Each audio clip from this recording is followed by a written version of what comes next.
जब हम स्कूल में पढ़ते थे ना, तो एक श्लोक पढ़ाया जाता था।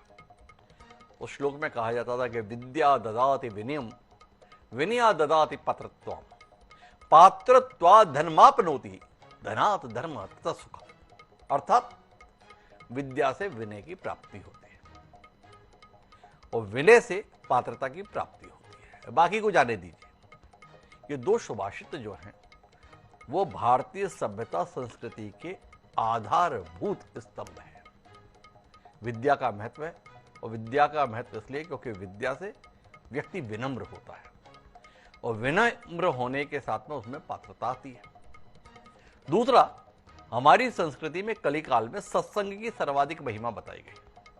संतों के आश्रय में आपको शांति भी प्राप्त होगी और जीवन की सार्थकता का संदेश भी प्राप्त होगा।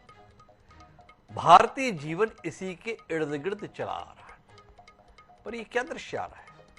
जिन संतों के द्वारा व्यास पीठ पर बैठकर आम व्यक्ति को, आम मनुष्य को यह संदेश दिया जाता है कि आप काम से परे रहें, क्रोध से परे रहें, जीवन में शांति रखें, जीवन में संयम रखें, दूसरों के प्रति बैर भाव ना रखें, कटुता ना रखें, द्वेष ना रखें, ऐसे उपदेश देने वाले कथावाचक एक दूसरे के प्रति जिस प्रकार की शब्दावली का प्रयोग कर रहे हैं और एक दूसरे को सीधे शब्दों में कहें तो मूर्ख साबित करने की कोशिश कर रहे हैं, तो ये देखकर बड़ा अचंभा होता है।